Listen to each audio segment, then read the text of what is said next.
there are still 9 states with millions of Americans that still have not issued stay-at-home orders. President Trump was asked about that this week. Here he is. I leave it up to the governors. The governors know what they're doing. They've been doing a great job. I guess we're close to 90% anyway. And states that we're talking about are not in jeopardy. No, I would leave it to the governors. But Dr. Adams, the coronavirus is not a state issue. It doesn't follow or respect state borders. Dr. Fauci says he believes that there should be a national stay-at-home order. Is he wrong? Well, Chris, it's important to understand that most people across the country are doing the right thing. Over 90% of the country is staying at home, and a good proportion, more than average, are staying home even in those 9 states. But the last time you and I talked, it was about opioids.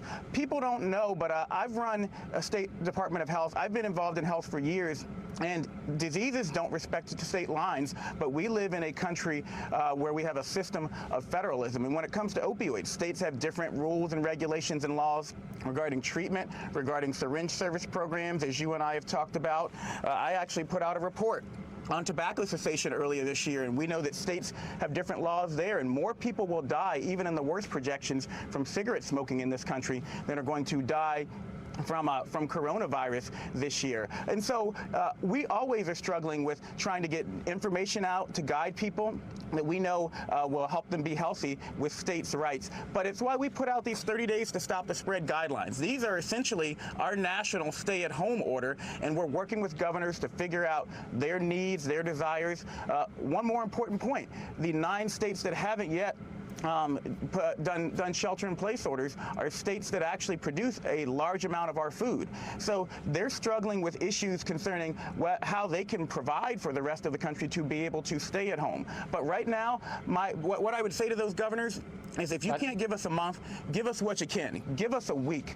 Give us whatever you can to stay at home during this particularly tough time when we're going to be hitting our peak over the next 7 to 10 days. But Dr. Adams, there's a big difference between opioids and cigarettes, which are something that people decide to use or not to use, and the coronavirus, which people catch. It's not an individual choice. And you know, when President Trump says that he's a wartime president, during World War II, FDR didn't say, well, it's up to each state to decide what to do. He mobilized the nation. Again, why not a national stay-at-home order? The coronavirus doesn't recognize states' rights. So does the federal analogy really work here? Well, Chris, I know a week ago is forever in coronavirus time, but I would remind people that it was just a week ago when the idea of a federal quarantine for the New York City area was being floated, and Governor Cuomo said that would be like declaring war on the states. The governors are intensely protective of their right, and rightly so, to be able to decide what's best for their states, and we're going to do everything we can as scientists and as physicians, as medical professionals, to help them understand what we think the right thing is for them to do. And so I just want everyone to know that from a national perspective, the Surgeon General is saying no matter where you are, stay at home. At least give us a week or two if you can. We want you to do it for 30 days, but even in those 9 states, give us what you can so we can get this peak and start to come down.